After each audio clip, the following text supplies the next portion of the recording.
We begin today the Gemara on Daf Lamed Ches, Amud Beis, the last two lines from the Amud. The Gemara here is discussing Shavuos Adayanim, as the Perek opened up with the halachas of Shavuos, that in a Bezdin, in a court case, a person has to swear.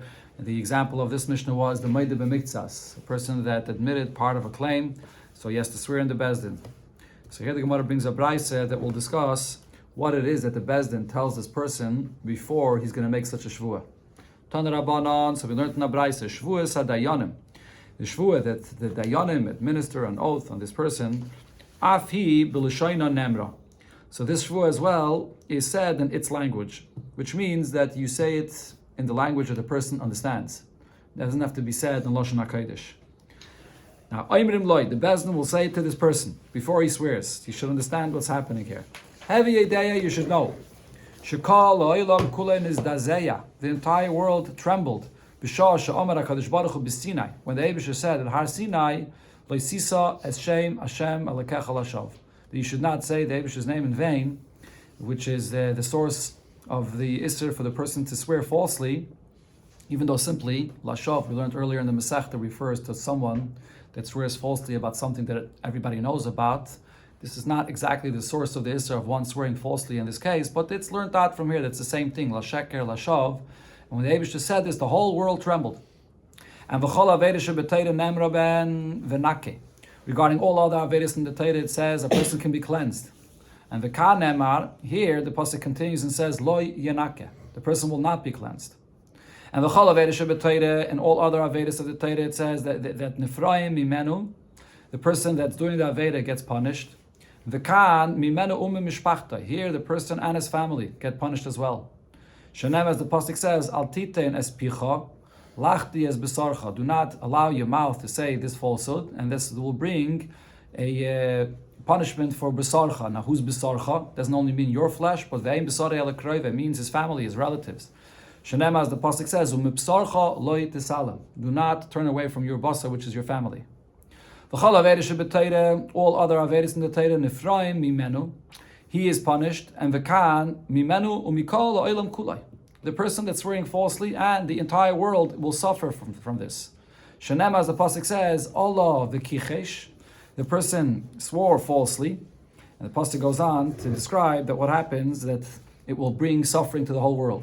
But now the Gemara here interjects in this braise and asks, now the continuation of that pasuk where it says Oloi v'kachesh, it goes on to say v'rotzayach v'gonoi v'noif, that this person is a murderer and he's a thief and immoral behavior. So if so, maybe because in the continuation of the pasuk it adds all these things, the punishment that comes to him and the whole world is when he does what it says in the continuation of the pasuk. So the Gemara says, no, you can't say that that's the case, because the Chsiv, there's another place where the pasuk says that mipnei Allah avlah haaretz, that because of a person swearing falsely, the world is mourning, so the whole world suffers from this. Uksiv, and it says in the pasuk, al kain toiv ala haaretz. So this is going back now to the pasuk that the Braise is quoting. Allah v'kichesh, a person that swears falsely, then the pasuk there goes on to say, al kain toiv ala haaretz, the world will mourn, v'umnal kol yoshev ba, and all of the people living in the world will have this very tragic result. V'chol avedas, sorry, that's it. So that's what we see here in this pasuk, that the whole world suffers when a person swears falsely. The pasuk there goes on to say that even chayes asada, oifa shamayim, gam yam, that even the fish in the water suffer from this. That's why the Braise quotes Dafka this pasuk, even though the Gemara itself brought another pasuk, mipnei Allah avlah haaretz, but the Braise quotes this pasuk of al kain toival because the continuation of the pasuk. That's what the Marsha says here. You see to what extent everything in the world suffers when a person swears falsely. V'chol avedas shebetayre, and all other avedas, im yash leischus, if a person has a merit, teilan loy, so the punishment is suspended. Shnayim shloisha deiros, 2 or 3 generations. V'kan nefraim mimenu la'alter, here the person is punished immediately for swearing falsely. Shanema, the pasuk says, haitzei siya. Hashem says, I take him out right away. No Hashem. Anu Hashem's voice. Uva al beis haganav. He comes to the house of the ganav, al beis hanishba b'shmi lashoker, and to the house of the one that swears falsely. And v'lona b'seich beisai, this punishment will come and be in his home. V'kolsa, will destroy it. V'es eitza v'es avonov, and the wood and the stones will all be burnt. So the Gemara, the Braise, darshans the pasuk, Haitzesiya means they take him out la'alter. That means he gets punished immediately. Although Beis HaGanev, who is the thief this pasuk is speaking about, it's not just a thief, because the punishment of a thief is not to this extent, but it's also a thief in the context of one that's swearing falsely. This is a person that's stealing the understanding of people. And that means that his friend does not owe him money, but and he claims money from him, and he causes him to swear about this. That's the Ganev here. And when it says he swears falsely, that means literally the person that swears falsely.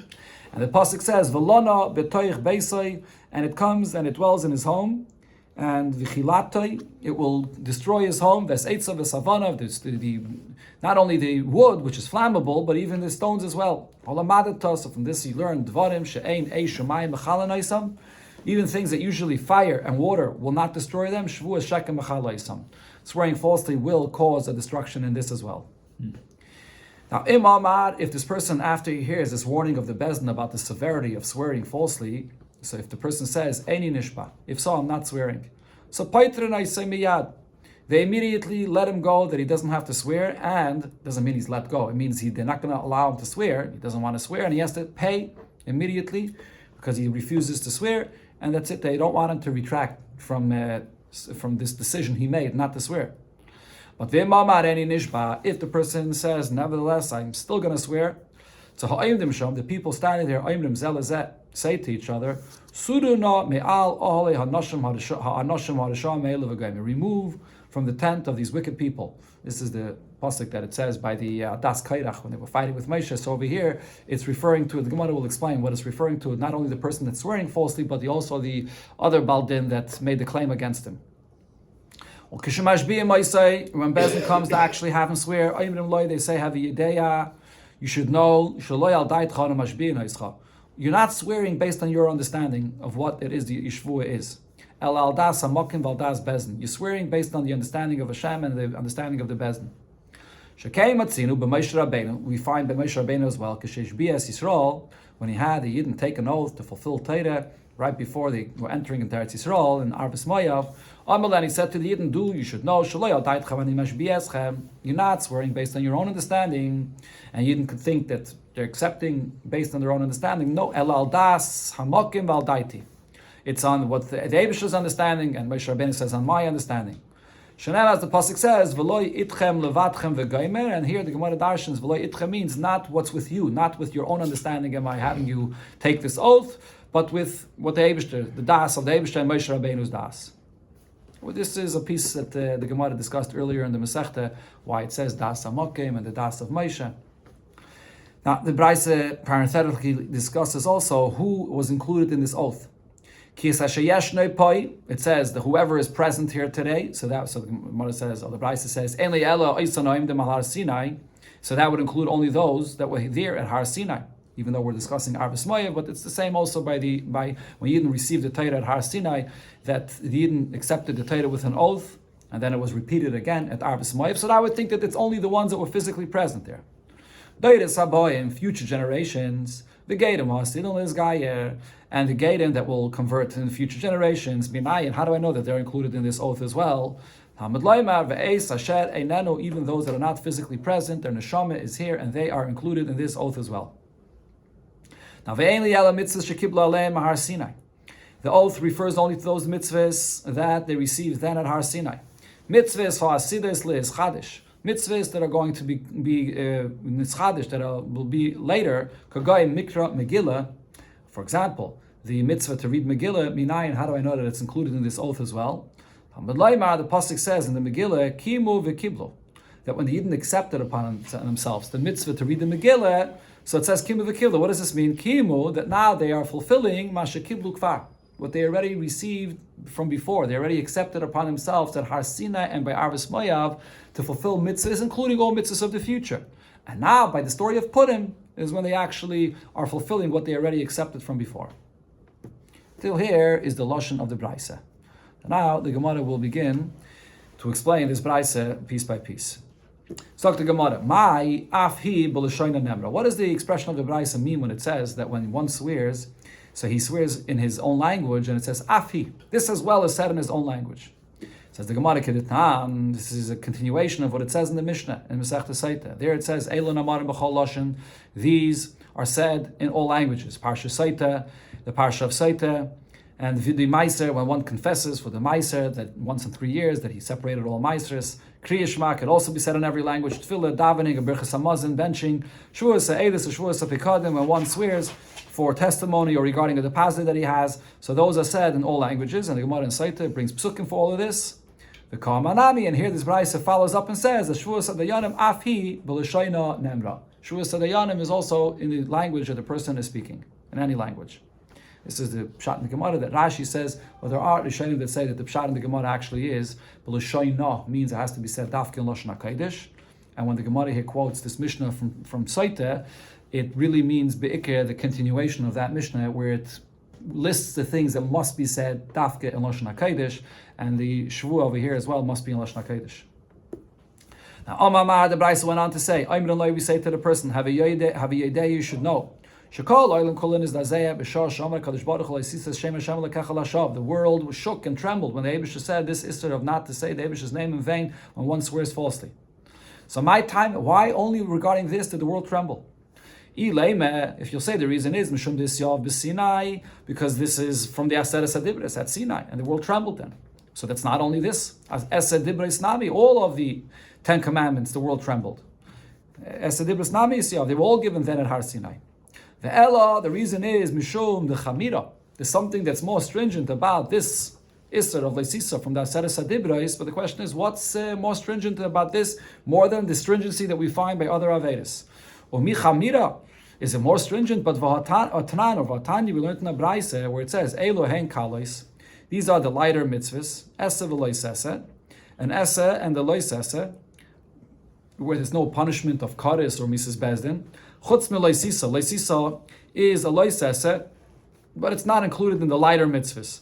Chamurais, what is the more stringent Averis? Zu Krisis or Mrs. Bezdin. Those Averis that there's a punishment of either Karis or the Misa by a Bezdin. And the Braisa says, V'Loisisa Iman. Loisisa is in that category of Karis and Mrs. Bezdin. Yeah, so you do see over here that Loisisa is an exception. It's amongst the more severe Averis, but it's not more severe than any of the other Averis. So then why is the Braisa saying that we tell him that by Loisisa is when the world trembled more than other Averis? So the Gemara says, Elo, the answer is that the Braisa itself, the continuation of the Braisa is coming to explain this point. Kediktani time, as the Braisa goes on to say, that v'chol averis shebetayra nemra ben v'nake, by all other averis it says that one could cleanse himself. V'kan nemra lo yanake. And here it says lo yanake, one cannot cleanse himself. And v'chol averis shebetayra, so the Gemara asks on this. So this continuation, the lo yanake and the other points that the Braisa will go on to say, this is what shows us that this is a very severe avera, and therefore the world trembled when the Eibusha says leisisa. Now the Gemara asks, v'chol averis shebetayra nemra ben lo yanake. By other Averis, does it not use the same term that one cannot cleanse himself? But Vaksiv, the Pasuk says, V'nake lo yanake. And this is by all other Averis. And what does it say? So it says, cleanse, a person will not be cleansed. It says the Gemara, Ahu mi bayile lekad Rabbi Elazar. What it says by all other Averis, and that's explained by Rabbi Elazar, the Tanya, as the Braisa says, Rabbi Elazar Omer, Ef shaloima v'nake, you cannot say regarding all Averis that one can cleanse himself, shekvar nema lo yanake. Pasuk says he cannot cleanse himself. But you cannot say that he cannot cleanse himself. On the other hand, it says he could.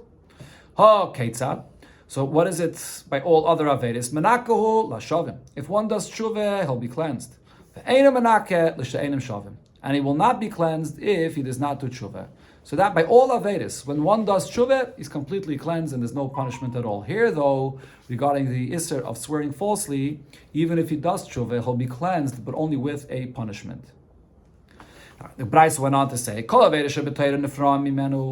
Averis in the Torah, a person is punished himself. And the Khan, here, the punishment will be on him and his family. Furthermore, so here the Gemara actually asks before it gets to the next point. By all Averis in the Torah, is the punishment something that will not affect his family as well. But Vaksev, even by other Avedas, it says this is by the Isser of Melech, which is a form of Avodah Zarah. And the pasuk there says, "V'samti ani es panei be'ishahu u'b'mishpachtei." Hashem will says, "I'll punish him and his family."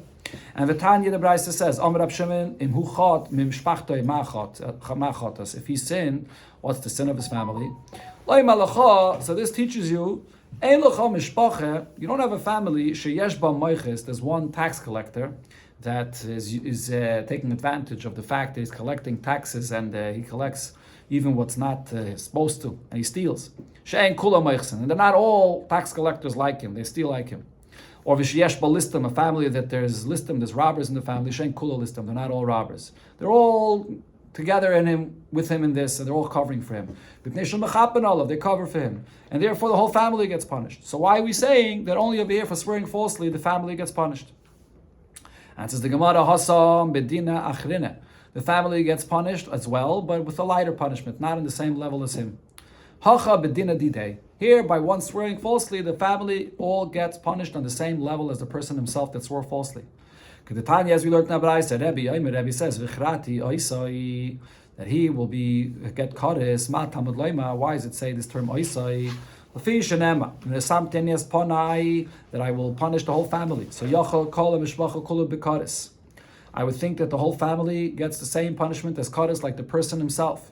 Tamud loima oisai bihi kares v'loy kol mishpacha kulu bihi kares. The kares is only for the person himself that's doing this mailech or serving avodah zarah, not on the whole family. The rest of the family gets a lighter punishment. Then the Brisa went on to say, "V'chol aveda shebetayre," by all other avedas in the Torah, nefraim mimenu.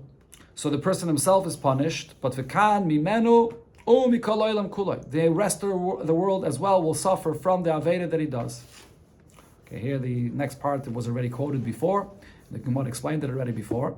After the parentheses, the Gemara continues and asks, "V'chol aveda shebetayre mikol olam loy." All other avedas, will the whole entire world not suffer from this aveda that this individual does? But v'aksev, the pasuk says, "V'kashlu ish ba'achiv." In the Teichache, the pasuk says that one will stumble with his brother. What does this mean? Ish ba'avin achiv, that one yid will suffer because of the aveda of his brother, and that is because Malamed Shekol Yisrael Arevim Zebazeh, not only family but all yidden are guarantors for one another, and therefore one yid will suffer from the avedas of another. So we see that this applies by other avedas as well, not only by swearing falsely. And says the Gemara Hasam, when it says there that all will suffer, that's in the case sheyesh biyadam limchais v'leimicho, when the others are able to protest and stop this person doing this aveda, and they don't. Therefore, they will suffer as well. But over here, though, even others that will not have that ability to protest against this person, the whole entire world suffers as well. Okay, so now the Gemara explains, "My ikke bein rishoyim de mishpachtoi l'rishoyim de alma." So we see here that his family suffers from when he does an aveda. The rishoyim of the whole world suffer as well. So what is the difference between the level of punishment of his own family and the rishoyim of the world in general? And bein tzadikim de mishpachtoi le tzadikim de alma. What is the difference between the tzadikim of his family and tzadikim of the entire world? So the Gemara explains the difference, the way it is by all Avedas, and the way it is regarding the Aveda that we're talking about, swearing falsely. So the person himself, B'shar Avedas, by all Avedas, bidine. So he gets the punishment that the Torah says that applies for this Aveda. Or Rishayim de Mishpachtoi, the other Rishayim in his family, as it said, that the Rishayim in the family suffer as well because they're covering for him. So B'din Chomer, they get a very severe punishment, not on the same level as the person himself, but also a very severe punishment. Or Rishayim da Alma, not Rishayim of the rest of the world, B'din Akal. So they will suffer if they could protest and they're not, so they will get a lighter punishment. Tzadiki, the Hacha, the Tzadikim, whether the Tzadikim of his family or the Tzadikim of the entire world, Petiti, they will not suffer at all. This is regarding all Avedas. Gabi Shvuah, now here's what's different and what's more severe regarding a Shvuah, that one swears falsely. So Urishayim de Mishpachtoi, the person himself that's swearing falsely, and his whole family, B'dinei will get the punishment that there is the same punishment. Urishayim de Alme, the other Rishayim of the world, B'din Chomer, will get a severe punishment. Not the same, but also a severe punishment. With Tzadiki, the Hacha v'Hacha, And the tzaddikim of his family and of the whole world, b'din hakal, will also suffer from this, that a person swears falsely, a lighter punishment. And therefore the world trembled, dafke by leisisa, because we see from the level of punishment how it affects the entire world. Okay, so this is the conclusion of the Braisa and explanation of what it is that you tell a person before he's going to make a shvuah. Okay, now the Gemara comes back to explaining what it said in the Mishnah. Yeah, Actually, one more piece here, one more piece to explain, or a little bit more to explain the Braisa. Yeah. Huh? Yeah, but why it doesn't explain the part over here where it says that we consider him as he's telling the lie. We don't know what he's telling. He's not swearing. True. It's all warning him that he should be careful that what he's doing should be honest. Correct. That's why he's being warned. This is all if he swears falsely. It says over here, continue on. Okay, so the Gemara goes on to say, Im Omar, if the person says, Eini nishba, that he's not swearing, miyad. So they immediately pater him, meaning they don't want him to swear. They don't want him to retract, and he has to pay. V'mamar areni nishba, if the person says that he is going to swear, ha'imdim sham oimrim zelazeh, the ones that are standing there, say to one another, Suru no me'al ahale anashim arasham eila, remove from the tent of these wicked people. So the question is here, why does it say these wicked people? Bishleima hu dekamishtabah, the one that's swearing, if he's swearing falsely, so then koi bi'isura. So he's doing an isser, or as the gears of the Bach here is bisuru, that you should remove from him. Elahudaka mishtabalei, the claimant that is claiming, and he's not doing anything wrong, he's claiming money that's owed to him. So then amai, why are we saying about him as well? We're saying these people, both of them are wicked here.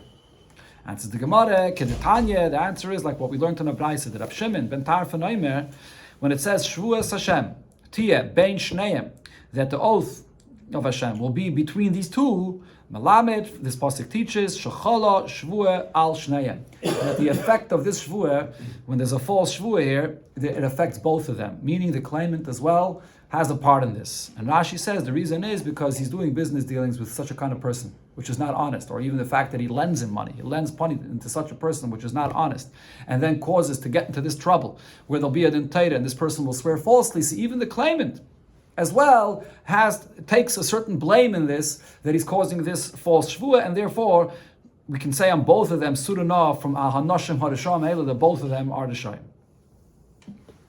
Okay. The last point of the Braisa, it said, when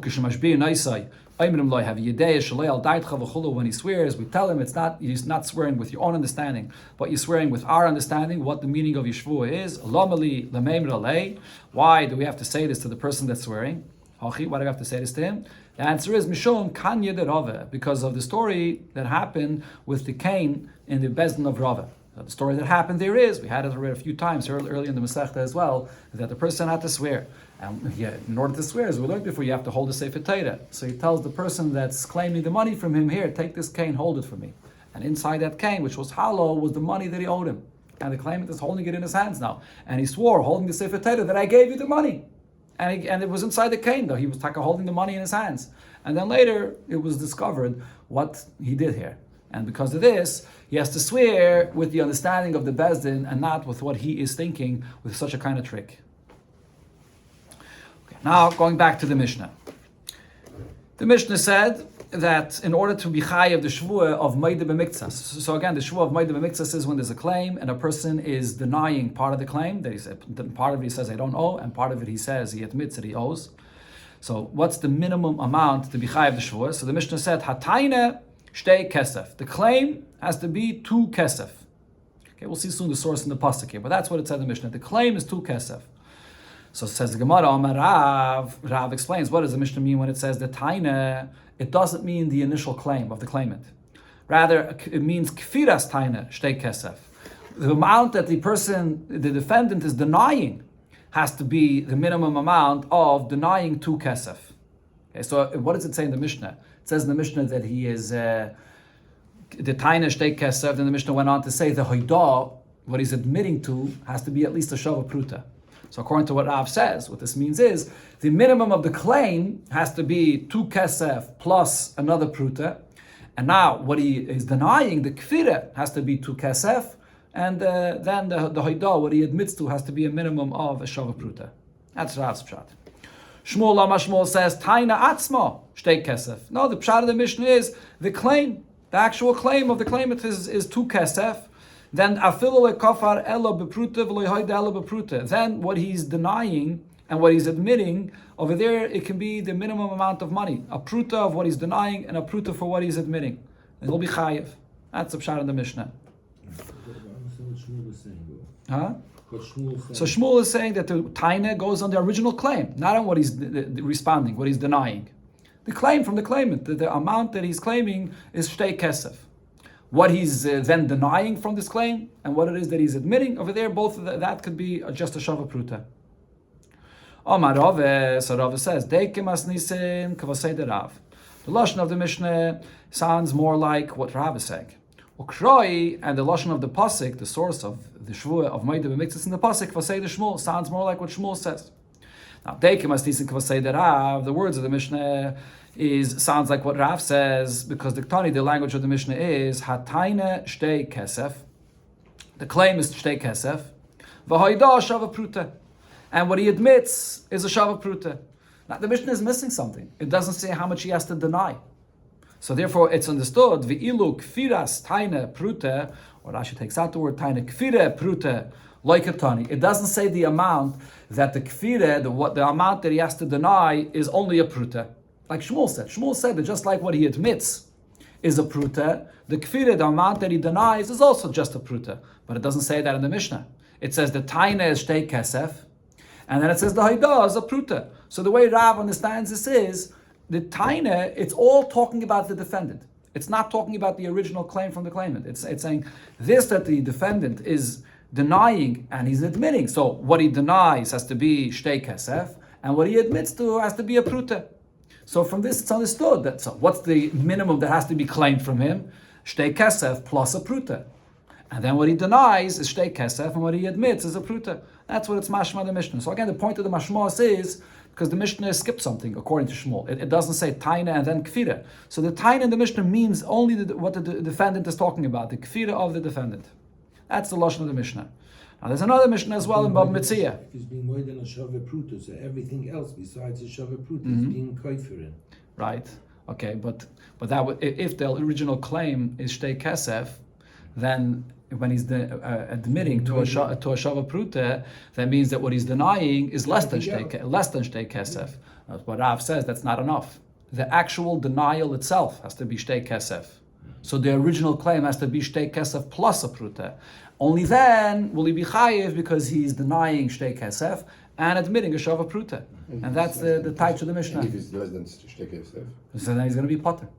He'll be potter from the in shvuah. other words, if the whole loan is only 2 kesef, He'll be potter. That's nothing. Correct. He'll be it's not. He'll be potter from a shvuah. Yeah. Tanan Nami, there's another Mishnah in Bab Metzia where it says Haida bepruta, that the amount that he has to admit to has to be a pruta. That's all it says there. That the amount he admits a pruta, but v'ilu kfira bepruta like a tani. Right, so it's mentioning over there different things that it's a pruta. It doesn't say that the amount that he denies is also a pruta. So why? Because the amount that he denies, according to Rav, has to be a full shtei kesef. So that's these two Mishnayos. That's mashma like what Rav says. Ukroi kvasei de Shmuel, but on the other hand, in the pasuk it's mashma like Shmuel. The pasuk says, "Ki yitin ishal re'eyu kesefay kelim lishmar." A person gives his friend kesef, money, or vessels to safeguard for him. So here's the source of the pasuk where we see that it has to be shtei kesef, because we learn out as follows: Ma kelim shnayim. Kelim means 2 vessels. Av kesef shnayim. So 2 kesef means 2 kesef. Now ma kesef dova choshuv. Just like kesef is something that is money, it's of significance, it's not just anything. Av kol dova choshuv. So too, whatever else it is that is a din Torah about, that there's a din of Moed B'Miktzas, it has to be something of significance like money. And so this is the source from where we learn out that whatever it is that you're denying in a din Torah, that there should be a din of Moed B'Miktzas, it has to be the minimum value of shtei kesef. Okay, but we'll see later in the Gemara, this is besides if it's literally kalim, if it's literally a vessel, then it doesn't have to be choshev, like money, because then the pasuk says kalim. So let's say if you have 2 needles, tiny things, for that you'd be chayiv. But if it's anything other than kalim, has to be two, and it has to be two things that are choshev, like kesef. The value of kesef. The kfir is 2 kesef? No, 1 second. The pasuk says that it has to be shtei kesef. Now, the ka'amar achmona, so the Gemara says, according to Shmuel, the Torah here is saying, ki huzeh. The Torah here is saying, ki huzeh. What does ki huzeh mean? That he's a maide b'miktsas. So it's mashma that on the taina, it's going on the actual original claim. That the original claim is this shtei kesef, and it's on this that the person is being maide b'miktsas, and it'll be chayiv. So the Gemara is understanding now that in the lashon of the pasuk, when it says ki huzeh, what is it saying? That on this, that there was a taina of shtei kesef, it's on this that ki huzeh means that he's being maide partially, and he's admitting partially, and he's going to be chayiv. So from the simple lashon of the pasuk, it's mashma that the taina, only the original taina has to be shtei kesef, but the kfire can be less than that. If whatever is being maide, that already deducts from the taina, so the kfir is going to be less than shtei kesef.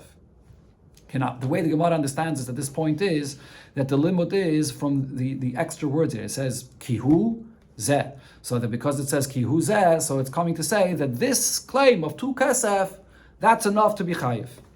But Rav says, when it says this term of hu zeh, there's nothing extra in these words. This is coming to teach the halacha l'haidah b'miktsas hatayna. That if we just say kihu, or would say zeh, you would say that the person denied it all. But now that it says kihu zeh, what it means is that some of this the person is denying and some of it he's admitting. And therefore, we know that he's only chayiv to swear if he's a ma'idah b'miktsas, not if he's a kaifer hakayl, if he denied it all. But Shmuel will tell you, ksiv hu or ksiv zeh. It says in the pasuk these 2 terms. It says the word hu and it says zeh. The kafa b'miktsas, v'oida b'miktsas, chayiv. So it's teaching me that if he's kaifer b'miktsas and he's ma'idah b'miktsas, he'll be chayiv. But then the fact that it says both of these terms, hu and zeh, one of them is also coming to teach that it's enough if the taina is shtei kesef. Now the Rav says, chad lo hidah b'miktsas hatayna. One of these terms is coming to teach, as he mentioned, that it has to be a ma'idah b'miktsas, and v'chad lo hidah mimin hatayna. And then when it says hu zeh, it's coming to say that what you're admitting to has to be the same type of what the taina, of what the claim itself was. If you're admitting to something else, it's not the min of the taina, then you'll be potter. Okay, but now the Gemara asks, this whole discussion over here, how Rav explains the pasuk, it doesn't really answer anything. Why? Because of Shmuel, what's the point that Shmuel is saying? Lav memele shamet minei. Isn't it something that you could understand automatically from what the pasuk is saying? In other words, Shmuel did not take his shittah from something that's extra in the lashon of the pasuk. It's understood from the pasuk itself, the chasra latayna, because you see that the claim is what has to be shtei kesef. How does the pasuk begin? It says ki yite nishol reyeyu kesef ekela. What's the yite nishol reyeyu? The denial? It's not the denial. It's the taina right in the beginning. So in the pasuk you see that the taina in the beginning has to be the shtei kesef.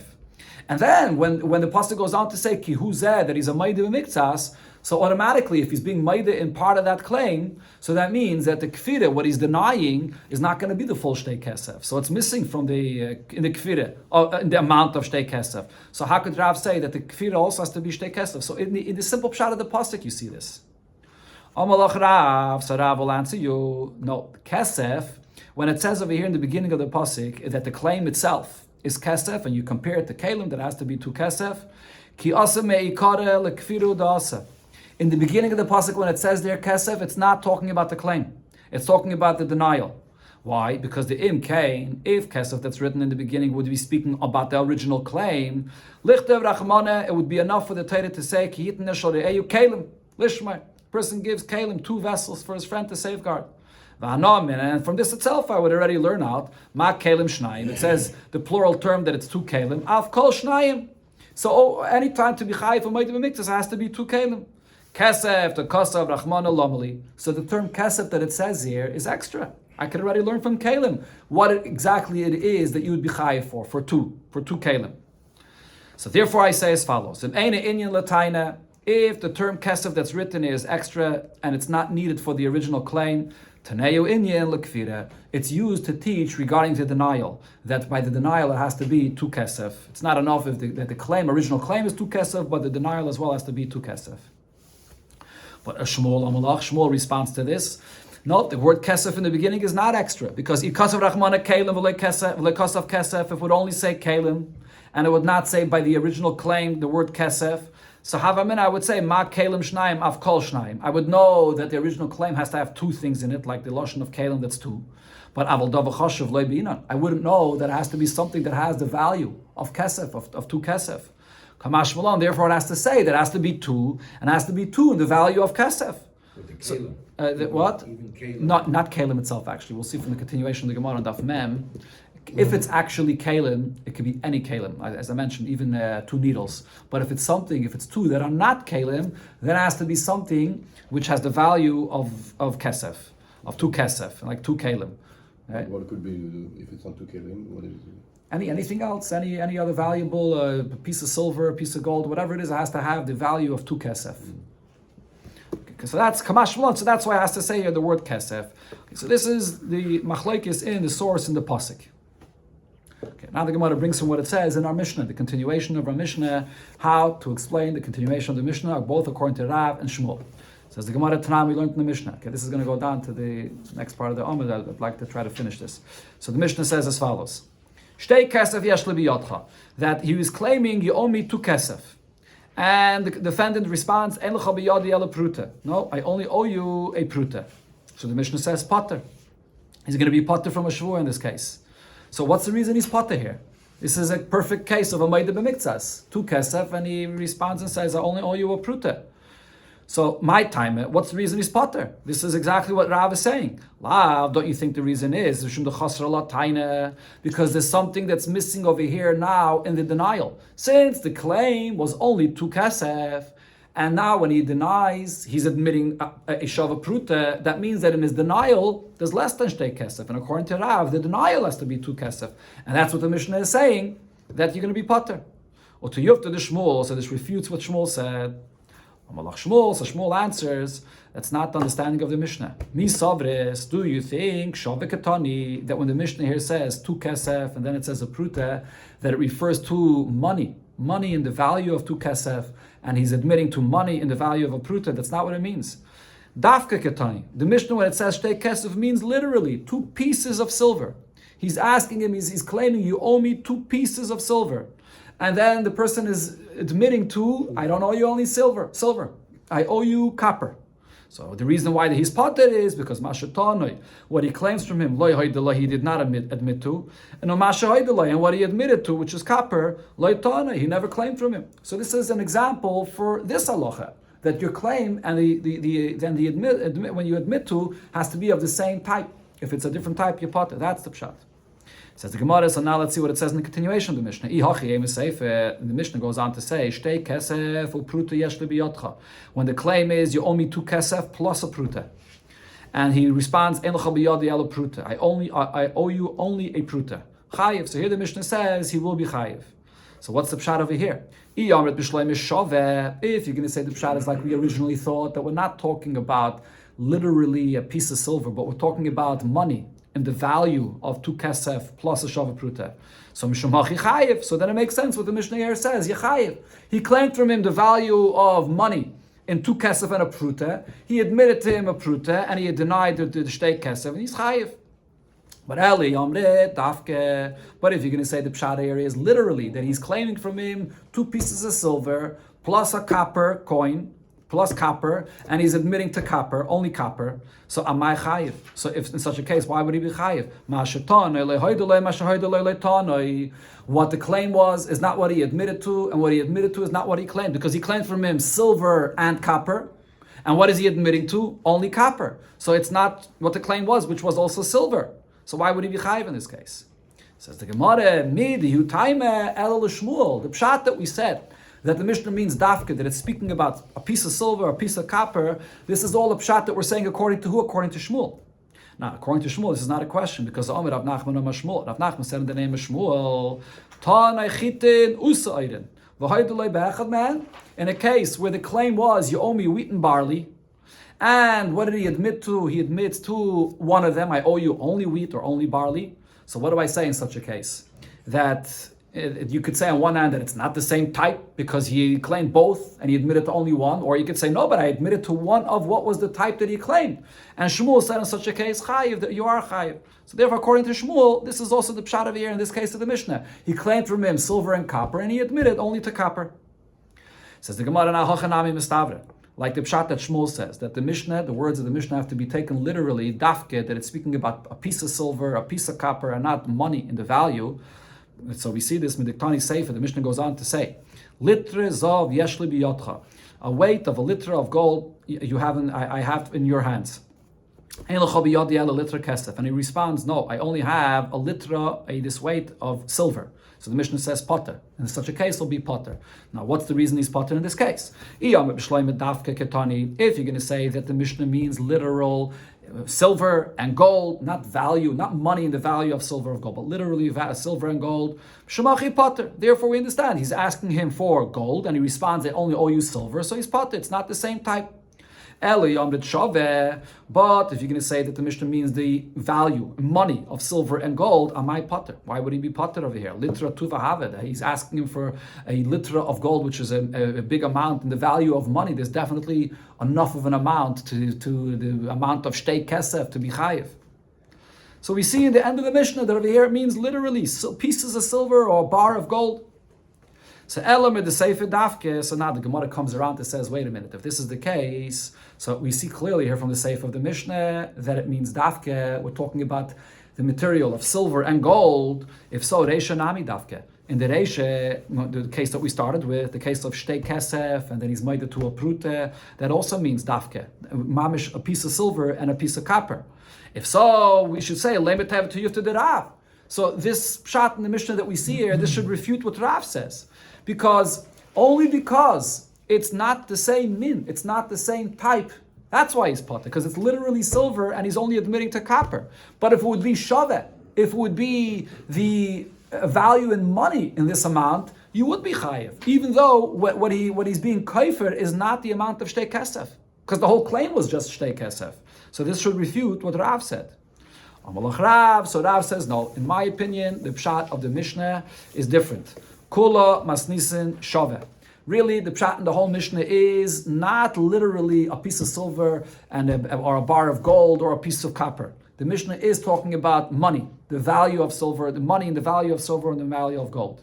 That's the pshat in the beginning of the Mishnah, and therefore the pshat of the Mishnah in the beginning is like Rav said, and the reason why he's potter is because the whole claim was only shtei kesef, and then when he admits to a shava prute, so the denial, the kfir is not shtei kesef anymore. That's the pshat in the Mishnah. The case in the Sefer, that we brought a clear raya that it's speaking about actual piece of silver and a bar of gold. The litrezov shani. The word litrezov that it says in the Mishnah, that's different, because the word litra is clear that you're speaking about not value of money. Litra means the weight of actual gold. So here, in this case, Rav will agree that it's talking literally about a piece of gold. Okay, let's finish the Inyan here. Now the Gemara says, according to Rav Teida, I'll prove this to you, that the rest of the Mishnah does not mean literally a piece of silver or gold, but it means the value in money. Because the Katani Sefer, in the next case of the Mishnah, goes on to say, Din azov li biyotcha. If a person is claiming from his friend, you owe me a coin of gold. And he answers, En lecha biyadi ela dinner kesef. No, I owe you a silver dinner, or trisis, which is another kind of coin, or pundian, a smaller coin, a pruta, even a smaller coin, chayiv. In all these cases, he will be chayiv. Shakoil min matbeya achasein. It's all one type of matbeya. Now the question is, why is he chayiv here? If you're going to say that what the Mishnah means by all of this is the value of all of this in money, shemachi chayiv, therefore he's chayiv, because it's all the same type, because it's all just in the value of money. But if you're going to say the Mishnah means literally this coin of gold and this of silver, and it means silver and gold literally, so then am I chayiv? Why should he be chayiv? He's asking him for gold and he's responding, I only owe you silver. So it's this case in the Mishnah that proves that the Mishnah here is referring to value of money, not literally gold and silver. But Rabbi Lazar responds to this and says, this is not a raya. Why? Because b'shetanoi b'dinner matbeyos. Over here, because it's coins, in the dinner, there's different kinds of dinner. There's a silver dinner, there's a gold dinner, then there's other coins, even a copper coin. When it comes to coins, that's different. Even if it's silver, gold, or copper, all different kinds of coins is considered to be the same min. So even if it's literally silver, gold, and copper, but because it's coins, it's 1 min. And the kamashmalan, what the Mishnah is saying is, the prute bechlal matbeya isa. That the prute is also considered to be a coin as well. And since it's all coins, so therefore it's all considered to be the same min. The Mishnah is coming to say that even the prute, the smallest of the coins, is also considered to be a matbeya. It's a shava prute. And even though the claim was a dinar zav, which is such a massive amount, and all he's being made to is a very, very cheap copper coin, nevertheless it's included in this, and he's also going to be chai for this. So that's regarding coins, dafka coins. And he says, Rabbi Elazar says, you see it in the language of the Mishnah. Dekanami, it's proven from the words of the Mishnah. The Mishnah says, Sha'koil min matbeya achas. The Mishnah clearly saying the reason why over here he's going to be chayiv is because it's coins. And by coins, it's all 1 min. Rav, according to Rav, when the Mishnah uses this term, all it means is Sha'koil din matbeya achas. What it's saying is that it all is included in the din of 1 matbeya, meaning it's coming to say that all of these different matbeyas, they all are in the din of being a shava pruta, including the matbeya, which is a shava pruta. But it's not coming to say this point that if it's a matbeya, then it doesn't matter what material it is. No, according to Rav, it would matter, and therefore Rav does prove from here that it has to be talking about the value of money. Now the Gemara just concludes and says about Rabbi Elazar's opinion. And now with Rabbi Elazar here, we see that he was responding to Rav, and it seems like he was defending Shmuel. So Rabbi Elazar, lame shall we say, with the Sefer Shmuel, if he explains the end of the Mishnah like Shmuel, Metaretz Reisha Nanik Shmuel, does it mean that in the beginning of the Mishnah he also learns like Shmuel, and Shmuel Svirale, so he holds like Shmuel's opinion? So the Gemara says not necessarily. Loi Sefer Dafke, it's only in the Sefer Diktani Shakom Min Matbeya Achas. He's coming to explain the words of the Mishnah where it uses this term Min Matbeya Achas, that coins are different. By coins they're all the same min. So that is a response that will help Shmuel. But Vereisha Karavik Shmuel. But in the beginning of the Mishnah there, he doesn't hold necessarily not like Rav, like Shmuel. He could explain like either one of them.